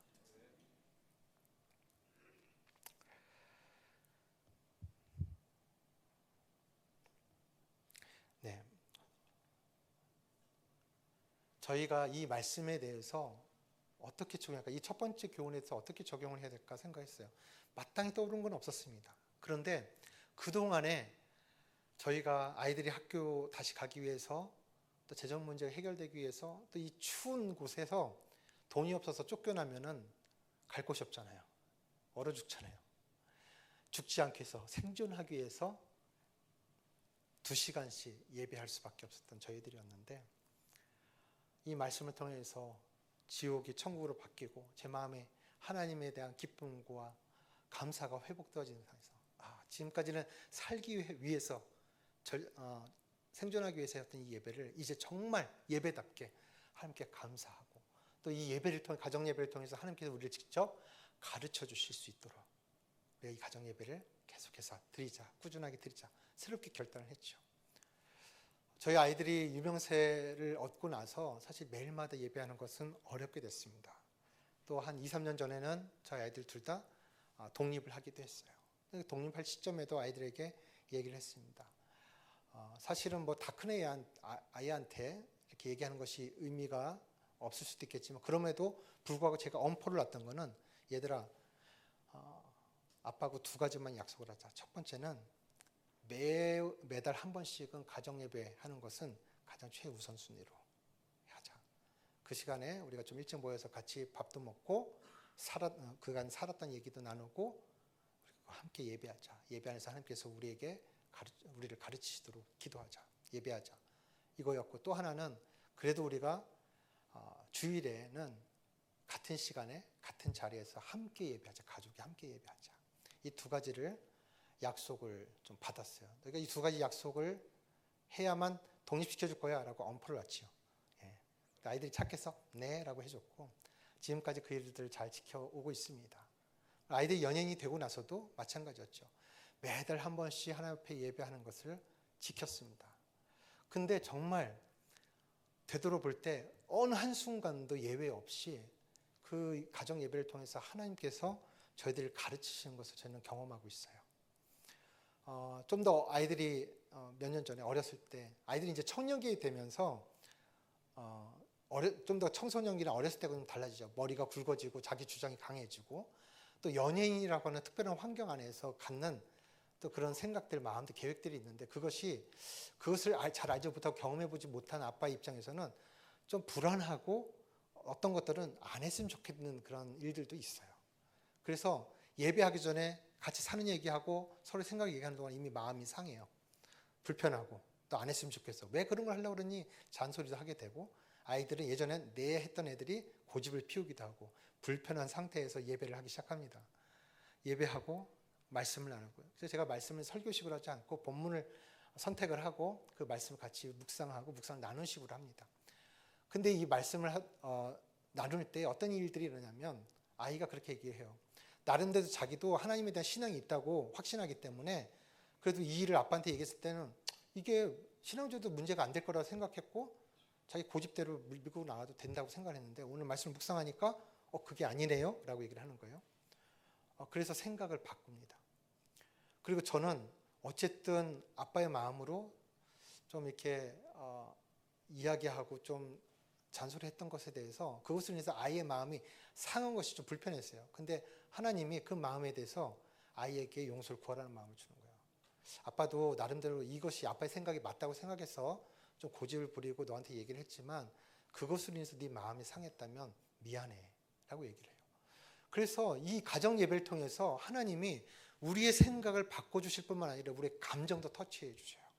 그래서 예배를 끝나고 나서 정말 하나님 앞에 감사하게 돼요. 얼마 전에는 저희가 11조에 대한 주제를 가지고 가정 예배를 했습니다. 찬혁이가 독립을 하고 나서 재정 독립을 하고 나서 사업을 벌이는 게 있었어요. 그래서 연예 생활을 통해서 하는 것과 또 이제 새로운 사업을 통해서 하는 이제 수익이 있는데 사실 이 새로운 사업은 계속 적자였어요. 근데 어느 날 제가 가끔씩 점검을 하죠. 11조는 잘하고 있니? 잘 보고 있니? 얘기를 하는데 11조를 할 게 없다는 거예요. 근데 여전히 많은 분들에게 사랑받고 활동도 열심히 하고 그 회사를 통해서 들은 돈이 더 많아졌다고 아이가 얘기를 하고 있었는데 11조 낼 게 없다는 거예요. 왜 없지? 했더니 아니 이 일도 내 일이고 이 사업도 제 일이잖아요. 근데 어쨌든 여기서는 분명 수익이 들어오는 건 맞지만 여기서는 다 적자기 때문에 이거하고 이렇게 해서 맞춰보면 사실은 수익이 없어요. 여기 얘기는 하는 거예요. 근데 제가 그런 얘기를 했습니다. 온전한 11조에 대한 이야기를 했을 때 하나님께서 우리에게 주신 너희에게 주신 첫 소산이 무엇인지를 생각해보자. 어쩌면 너희가 계획하지 않았고 구하지 않았지만 노력하지 않았지만 하나님 주신 어떤 은사와 은혜를 통해서 노래를 만들고 가수가 되었잖니. 그리고 너희들이 뭐 그렇게 돈을 많이 벌려고는 안 했지만 돈이 있었고 그걸 통해 아빠가 이렇게 그것을 관리해 준 동안에는 어떤 규칙을 가지고 11조를 이렇게 떼고 하는 부분들이 있었는데 나는 그것이 첫 소산이라고 생각한다. 사실 너가 벌인 이 사업은 생계를 위해서 꼭 필요하지 않은 거잖아. 너의 어떤 잉여, 어떤 자본, 재정을 가지고 네가 하고 싶은 일을 하는 건데 이것을 위해서 하나님 앞에 드려야 할 것들을 드리지 못한다면 이건 잘못된 것 같아요. 근데 아이가 그것에서 마음을 굽히지 않더라고요. 그래서 사실 좀 아쉽게 예배를 마쳐야 되는 상황이 됐어요. 마무리 기도를 딱 하고 이제 예배를 마쳤는데 예배를 끝나고 나서 아이가 피식 웃는 거예요. 아빠, 할 말이 있는데요. 기도하는데 하나님이 그 마음을 주셨어요. 찬혁아, 너 이미 알고 있잖아. 근데 그 얘기 듣는 순간에 네, 제가 11조 다 돌려놓을게요 라고 하는 거예요. 네. 때로는 신앙적인 대화를 통해서 아빠가 아이를 이렇게 가르치고 뭔가 이렇게 하는 것으로도 설득되지 않는데 하나님이 말씀을 통해 또는 기도의 과정을 통해서 아이의 생각을 바꾸고 감정을 변화시키는 것들을 저희는 보게 돼요. 그래서 저희 부모된 저희 입장에 이제 청년이 된 아이들한테 잔소리하는 게 조심스럽잖아요. 그래서 오히려 이 가정 예배를 통해서 하나님 말씀을 대면한 그 순간을 통해서 하나님이 직접 아이들에게 말씀해 주실 것을 기대해요. 아이들은 이런 기대가 있어요. 아이들도 착해서 부모에게 노골적으로 얘기하지 않지만 잔소리 듣는 게 싫지요. 다 아는데. 그래서 때로는 제가 얘기할 때 네 해놓고 결국 자기 고집대로 하는 경우가 참 많거든요. 그래서 이 아이들도 알아요. 예배를 통해서 우리가 묵상하는 이 말씀이 아빠의 생각을 하나님이 이 말씀을 통해서 아빠를 설득해 주실 거라는 기대감이 있어요. 그리고 그 기대감은 매달 드리는 예배를 통해서 제가 경험하고 있어요. 놀랍게도. 그래서 지금 저희 가정에서는 가정 예배가 좋은 정말 가족 문화로 자리 잡게 됐어요. 또 얼마 전에는 저희 아이가 그냥 이제 교회 다니지 않는 친구를 저희 교회에 한번 데려온 친구도 있었는데 그 아이를 제 가정 예배에 초대하고 싶다는 거예요. 생뚱맞게 우리 가족 예배인데, 근데 그 아이에게 저희 우리 가족 예배를 좀 보여주고 싶다는 거죠. 그래서 그 친구를 초청해서 함께 예배하고 그 친구에게 복음을 자연스럽게 전할 수 있는 그런 기회도 오기도 했었습니다. 그래서 저희가 물론 이 가정 예배 외에도 하나님의 경외하는 지식을 배우는 다른 다양한 방법들이 있겠지만 저희들은 지금까지 해왔던 이 가정 예배, 일상의 그 예배를 통해서 계속해서 하나님께서 우리를 가르쳐 주시기를 기대하고 또 그 하나님의 가르침을 겸손하게 받는 그것들이 하나님께서 처음 우리에게 주셨던 마음, 내가 가르치는 학교는 아이들뿐만 아니라 부모를 포함한 그 하나님의 경외를 가르치는 학교다, 배우는 학교다 하신 말씀들 이루어 가신 우리가 경험하고 있습니다. 예, 말씀을 좀 맺을 때가 된 것 같습니다. 교육기초 내용 두 번째 교훈인데 함께 읽어주시겠습니까? 시작. 태생적으로 주신 지혜와 재능과 은사가 발견되고 개발되며 사용되도록 돕는 과정이 교육의 내용이다. 첫 번째 교훈에서는 하나님을 경외하는 지식이 모든 교육의 기초다, 시작이다라고 했잖아요. 이건 교육의 내용, 커리큘럼이에요. 하나님이 저에게 주셨던 마음은 우리가 하나님의 형상을 닮은 존재이기 때문에 무엇을 닮았냐는 거예요. 아까도 말씀드렸지만 하나님이 가지고 계신 그 고귀한 성품과 그 가치를 우리가 닮았어요. 하나님은 말씀 한마디로 온 세계를 창조하신 분이에요. 지혜의 왕이세요. 그렇기 때문에 우리 하나님을 닮았기 때문에 그분의 지혜와 능력이 우리에게 또 있다는 거예요. 근데 우리는 하나님이 아니잖아요. 그래서 하나님의 지혜와 재능이 나눠졌어요. 그래서 각 사람들이 가지고 있는 지혜와 재능이 달라요. 그런데 이것이 우리가 구하지 않았고 노력하지 않은 거예요. 하나님을 닮았다는 이유로 선물로 주어진 것들인 거죠. 그런데 안타깝게도 하나님이 주신 마음은 믿는 이들조차도 사실은 이 하나님이 주신 이 선물에 대한 관심이 없다라고 하는 거예요. 우리 아이들을 키울 때 세상 사람들과 똑같이 좋은 학교 보내기 위해서 학원 보내고 똑같은 그 길 가는 거예요. 다를 게 없어요. 그런데 하나님은 저에게 말씀하시는 거예요. 너에게 준 그 은사들, 선물들이 있다는 거예요. 가장 좋은 곳이다라는 거죠. 예수님 말씀하신 것처럼 강도도 자기 자식에게 가장 좋은 것을 줄 줄 아는데 하늘에 계신 너희 아버지가 너에게 가장 좋은 것을 주시지 않겠느냐, 가장 좋은 선물을 주시지 않겠느냐. 참 좋은 아버지시다라고 말씀하시잖아요. 그래서 우리에게 보혜사 성령, 가장 좋은 선물인 성령을 보내주셨고 그 성령을 통해서 하나님께서 우리에게 주신 은사와 재능과 지혜가 드러나도록 하셨죠. 그렇기 때문에 사실 우리가 구하는 것과 달리 하나님, 우리를 창조하시고 우리 인생을 경영하시는 하나님이 보실 때 가장 좋은 것이 우리에게 이미 선물로 주어졌는데 우리는 이것을 앞에 두고도 보지 못하고 하나님 이것 주세요, 저것 주세요라고 기도하고 있다는 것이죠. 하나님 마치 이렇게 말씀하시는 것 같아요. 얘야, 내가 너에게 가장 좋은 것을 이미 네 앞에, 네 속에 두었어. 네가 믿음의 눈을 떠서 그 선물을 봤으면 좋겠어. 그 뚜껑을 열고 손을 집어넣어서 한번 봐, 만져봐. 네 거야. 가장 좋은 네 거야.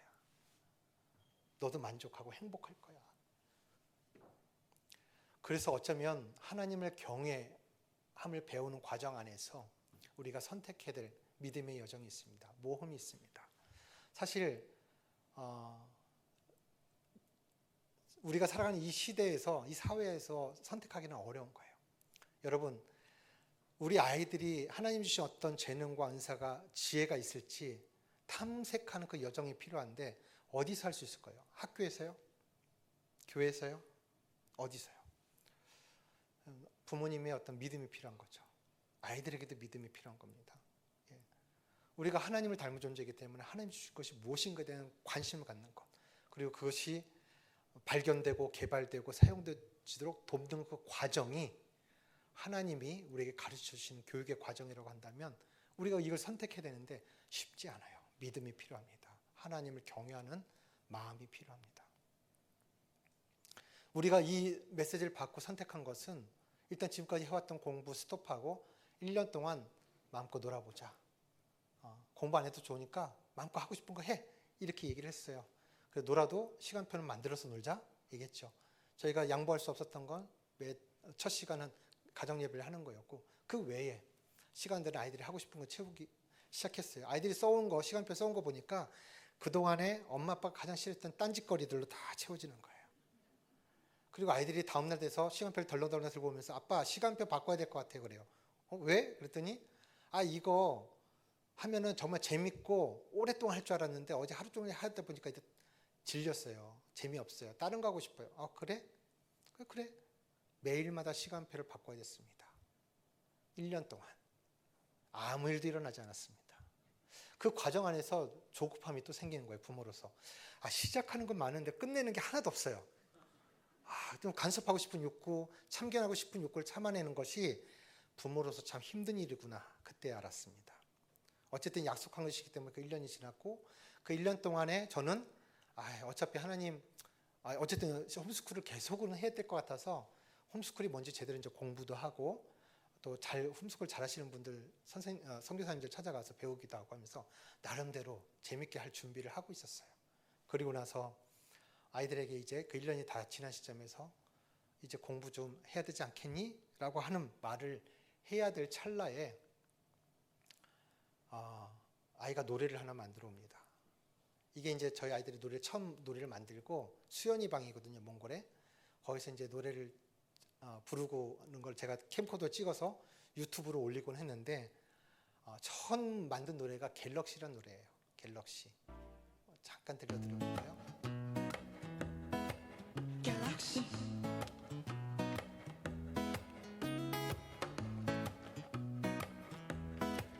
Galaxy. Galaxy 너 혹시 나와 같이 걸어가 볼래? 반짝이는 은하 너머 손잡고 나와 같이 걸어가 볼래? 누가 살고 있나 아무도 몰라. 그 너머 뭐 있는지 누구도 몰라. 다만 분명히 화려한 무지개 너머 내 꿈 둥둥 떠다닐 거예요. Tap the galaxy up. That the 멜로디야. 할까 말까 고민 끝에 한여름 날 쉬다간 여우비 소리에 미쳐 말하지 못한 내 고백이 저 하늘 희미하게 반짝이고 있는 은하수로 흘러갔을까. 네, 시간이 없어서 요만큼만 드릴게요. 이 노래를 만들기 오게 된 계기가 있었어요. 저희가 아이들이 다니던 한인교회가 있었는데 거기에 청소년부 찬양팀이 있었습니다.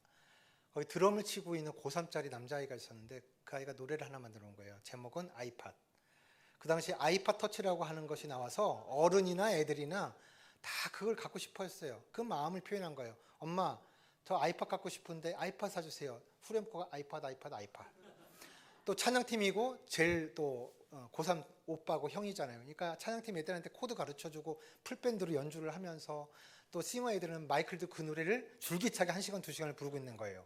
어른인 저희가 봤을 때는 참 한심하다. 고3짜리가 이제 입시도 바로 앞에 두는데 공부 좀 하지 이런 마음 듣고 있는데 찬혁이 봤을 때는 그게 아니었나 봐요. 저 형이 노래를 하나 만들었는데 모든 아이들이 그걸 즐겁고 재미있게 부르고 있는 거예요. 나도 뭔가를 만들어서 내가 만든 거 가지고 친구들이 불러줬으면 좋겠다는 마음을 가졌던 것 같아요. 집에 오자마자 거들떠보지도 않았던 아빠 기타를 가지고 수연이를 데리고 와서 방 안에 들어갔어요. 30분 만에 뭔가 만들어서 아빠, 엄마 여기 앉아보세요. 제가 노래를 하나 만들었는데 들어봐 주세요. 네가 노래를 만들었어? 그 전에 뭐 음악적인 관심이나 재능을 보이지 않았던 애인데 노래를 만들어 왔다고 하니까 제목이 뭐야 했더니 갤럭시요 그러는 거예요. 이렇게 예상했죠. 걔는 아이팟, 너는 갤럭시. 당연히 유치하고 그럴 거라고 생각을 했어요. 근데 들으셨던 것처럼 너무 아름다운 은하수를 노래하는 처음 만든 노래인데 멜로디도 너무 자연스럽고 예쁨. 그래서 그때 다른 때는 아이들이 뭔가를 보여줬을 때 와우 막 관객이 되어주고 막 이렇게 리액션을 보여줬는데 그때는 제가 너무 놀라서 헐 하고 있었어요. 근데 그 상황을 아이가 쓴 책에 찬혁이 이렇게 기록하고 있어요. 아빠가 그 표정을 했을 때 자기에겐 최고의 칭찬이었대요. 그래서 아빠에게 더 인정받고 칭찬받고 싶어서 자기는 노래를 더 열심히 만들었다고 썼어요. 저는 애가 신나서 만들었다고 생각했는데 그 책을 보고 저도 알았어요. 이 아이가 더 시간이 지나고 이만큼 성공을 했는데도 불구하고 여전히 아빠에게 엄마에게 칭찬받고 인정받고 싶어 하는구나. 그것이 아이들의 마음이더라고요. 엄마 아빠를 기쁘게 하고 싶어. 엄마 아빠에게 인정받고 칭찬받는 게 최고야. 예, 그걸 위해서 애들이 얼마나 노력하는지 애쓰는지를 엄마 아빠들이 사실 알 필요가 있겠더라고요. 그래서 제가 놀라워서 했던 거죠. 그러니까 아이가 또 수연을 데리고 5분 만에 다른 노래를 또 만들었어요. 너무 놀래요. 매일마다 두세 곡씩 노래를 만들어 와요. 그래서 공부 좀 해야 되지 않겠니라는 말할 타이밍을 이제 잊어버리고 매일마다 노래 부르는 거를 이제 캠코더 찍으면서 유튜브에 올리고 유튜브를 찾아온 사람들이 하나둘씩 늘더니 어느 날 방송국에서 연락이 온 거죠. 예, 사실 오디션 프로그램에 나가겠지만 그 전에 뭐 아침마당, 뭐 그 당시에 있던 스타킹 이런 데서 연락이 왔고 MBC에서 하던 위대한 탄생이라고 하는 그런 오디션 프로그램에서도 연락이 왔어요. 출연 좀 해달라고.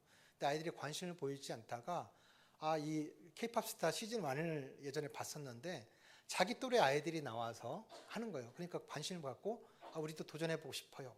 했던 게 이제 나가게 됐고요.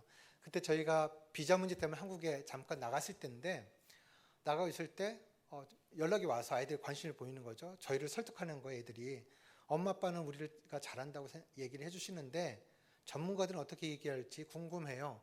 그냥 저희 홈스쿨 한다고 생각하고 학원 보낸다고 생각하고 저희 도전할 수 있게 허락해 주세요 하는 거예요. 그래?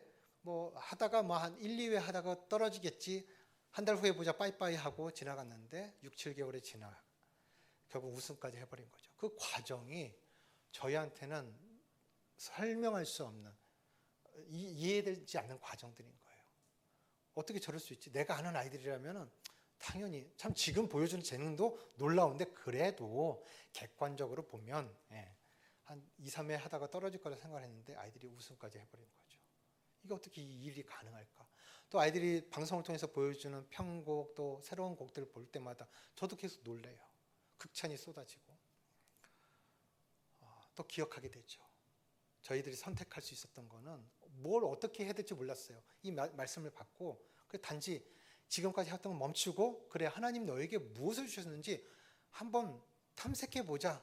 너희들 하고 싶은 거 해봐 라고 그 1년의 시간을 가지고 했던 거. 그러나 그 1년의 시간이 또 아무 일도 일어나지 않았다는 거 중요해요. 그래서 사실은 뭐 그런가 보다 또는 조급함도 생기고 또 그럴 수 있었는데 제가 마지노선을 정해놓은 그 1년이 다 지난 시점에서 또 저의 계획이 실행될 그 시점에서 하나님의 아이들을 붙잡고 데려가실 때 어떻게 끌고 가시는지 저희 손이 닿지 않는 곳까지 가게 된 거예요. 저 아이들이 있는 세계는 제가 알지 못한 세계예요. 경험해보지 못한 세계예요. 어떻게 무슨 조언을 할 수 있겠습니까? 무슨 도움을 줄 수 있겠습니까? 제가 경험해보지 않았는데요. 그 세계로 갔어요. 많은 분들이 저희 부부에게 정말 아이들 너무 훌륭하게 키우셨어요. 너무 좋으시겠어요? 라고 얘기해 주시지만 그 순간에 저희는 얼마나 불안했는지 몰라요. 아직 어린 아이들인데 죄송합니다 이런 표현. 저 방송국 놈들이 우리 아이들을 어떻게 해코지나 하지 않을까 그런 불안감을 가지고 정말 하나님 앞에 기도할 수밖에 없었어요. 기도밖에 할 수 있는 게 없었어요. 물리적으로 떨어져 있었고 생방송 기간에는 스포일러를 예방한다고 아이들하고 연락도 못하게 했거든요. 이 나쁜 분들이. 그래서 기도밖에 할 수 없었어요. 그래서 오디션이 끝나고 애들 납치하다시피 데려와서 무슨 일이 있었던 거야 했을 때 이런저런 이야기를 했을 때에 그 이야기를 듣고 나서 그때 아이들이 한 얘기가 있었어요. 아이들도 불안했대요. 두려웠대요. 그래서 생각나는 거는 엄마 아빠하고 같이 있을 때 했던 것처럼 무대 오르기 전에 두 남매가 같이 손잡고 기도하는 거였어요. 생방송이 들어가면서 합숙을 하게 되는데 남자 숙소 여자 숙소 따라오고 있었는데 그 중간에서 만나서 아이들이 둘이서 큐티를 하는 거예요. 말씀을 읽고 나누기 시작하는데 주변에서 나도 교회 다니는데 같이 하면 안 돼? 해가지고 더 많은 사람들 함께 모여서 예배하고 말씀 묵상하는 일들이 일어났다고 하는 거예요. 그리고 아이들이 이런 얘기를 했어요. 그 어느 때보다 하나님이 우리의 가장 가까이 있는 것을 저희는 경험할 수 있었어요. 느낄 수 있었어요. 라고요. 이 얘기를 듣고 나서 깨달았어요. 어쩌면 이 과정 안에서 하나님이 이전에도 이미 하나님 맡겨드립니다. 제 계획대로 제 생각대로 되지 않으니까 제가 하려고 했다고 했잖아요. 그게 불신앙이고 불순종이고 깨달았는데 그래서 하나님이 선생님 되셔서 직접 가르쳐 주세요 했는데도 여전히 부모의 열정 주님보다 앞서서 여전히 간섭하고 터치하고 싶은 그 욕구가 있을 때 물리적으로 거리적으로 떨어뜨려 놓고 기도할 수밖에 없고 하나님 앞에 맡길 수밖에 없도록 부모인 저희들을 훈련하신 거죠. 그리고 저희 아이들에게는 비로소 부모에게서 떨어져서 아이들 스스로가 하나님을 의지하는 그 믿음을 배우는 시간을 갖게 하셨다는 것을 알게 됐어요. 네. 10년이 지났는데도 여전히 찬혁이 머릿속에서는 계속해서 새로운 노래가 나오고 있습니다. 발표된 노래도 이제는 꽤 많아졌는데 발표되지 않은 상태에서 지금 컴퓨터에 묵혀있는 노래가 더 많습니다. 이 일들이 어떻게 가능할까요? 아이가 이미 거의 오디션에서 계속 주목받고 우승에 가까워진 순간에도 자기가 이런 재능이 있는 거라고 확신을 못 가졌대요. 준결승쯤에 이르러서야 내가 이걸 진짜 잘하나? 이걸 내 직업으로 선택해봐도 될까라는 생각을 처음 해봤대요. 여러분, 저는 그래서 여러분에게 말씀드리고 수 있는 것 같아요. 하나님께서 우리에게 주신 지혜와 우리가 하나님을 닮았기 때문에 그분이 주신 지혜와 능력이 있어요. 재능이 있어요. 은사가 있어요. 그것이 성령 안에서 그것이 드러나고 개발되어질 수 있도록 우리 아이들에게 기회를 주세요. 딴짓을 할 수 있도록 뭔가 아이들이 하고 싶은 것들을 아이들이 원하는 방법을 할 수 있도록 해주세요. 이것이 저의 이야기뿐만 아니라 교육 전문가들이 얘기하고 있는 거예요. 아이들의 창의성을 보고 싶다고 한다면 아이들이 어떤 딴짓을 하고 있는지 어떤 놀이를 하고 있는지 유심히 관찰해 보세요. 그 안에 아이들의 창의성이 숨어 있습니다라고 교육 전문가들이 얘기하고 있습니다. 네. 말씀을 맺겠습니다. 시간이 좀 지나서 죄송합니다. 신명기 4장 10절 말씀을 세 번역 버전을 읽어드리겠습니다. 당신들이 호렙산 산에서 당신들의 하나님이신 주님 앞에 섰던 날에 주님께서 나에게 말씀하셨습니다. 이 백성을 나에게로 불러 모아라. 내가 그들에게 나의 말을 들려주어서 그들이 이 땅에서 사는 동안에 나를 경외하는 것을 배우고 또 이것을 그들의 아들, 딸에게 가르치게 하려고 한다. 이 땅에서 사는 동안 주 경외함은 우리가 일생의 과정입니다. 그래서 여기에 모이신 분들의 나이가 적고 많음에 상관없이 우리 모두는 하나님 앞에서 주 경외함을 배워야 하는 학생입니다. 그리고 우리의 자녀들 그리고 다음 세대들에게 가르치기 위해서라도 우리 부모님들 그리고 영적 부모, 교사들이 먼저 주 경외함을 배워야 합니다.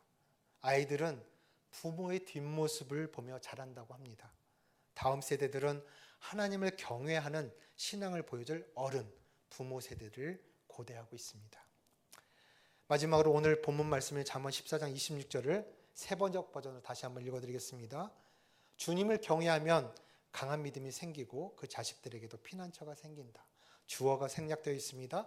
부모가 주님을 경외하면 부모 자신에게 강한 믿음이 생기고 그 자식들에게도 피난처가 생긴다. 부모가 주님을 경외하는 삶을 추구하고 노력할 때 부모 자신에게는 강한 믿음이 생기는 성장을 경험할 뿐 아니라 하나님을 경외하는 부모의 신앙과 삶을 곁에서 보고 자라는 우리 자녀들이 자신의 인생에서 위기와 좌절을 만날 때마다 부모의 신앙과 삶에서 보았던 피난처 되신 하나님을 기억하고 의지하게 될 것이라는 말씀입니다. 따라서 부모는 자녀들에게 있어 하나님을 경외하는 지식을 배우는 교과서입니다. 우리 자녀와 다음 세대들에게 또한 아직 하나님을 알지 못하는 이들에게도 인생의 피난처요 도움이 되시는 하나님을 소개하고 가르치는 하나님을 경외하는 부모, 하나님을 경외하는 신앙인이 되시기를 축복합니다. 기도하겠습니다. 사랑하는 주님, 오늘 나눈 하나님 경외함에 대한 교훈을 통해서 주님이 직접 우리를 가르치시고 깨닫게 하여 주시기를 간구합니다. 우리의 각 가정에서 하나님 경외함을 배우는 학교가 시작되게 해주시고 사랑하는 우리들의 자녀와 다음 세대들 앞에서 그리고 아직 주를 알지 못하는 이웃들에게도 주를 경외하는 신앙이 무엇인지를 보여줄 수 있는 모본으로 교재로 설 수 있도록 이 자리에 나오신 모든 성도들에게 은혜를 주옵소서. 하나님은 하나님을 경외하는 사람에게 친밀함을 가지고 그들에게 그 언약을 알리신다고 하신 시편의 말씀을 기억합니다. 하나님을 경외하는 신앙으로 하나님을 더 가까이 알아가는 복을 누리게 하시고 하나님의 언약과 비밀을 맡은 자로 하나님의 나라를 증거하는 자로 살아가도록 우리 모두를 이끌어 주옵소서. 우리의 목자여 선생이시고 친구 되신 예수 그리스도 이름으로 기도했습니다. 아멘.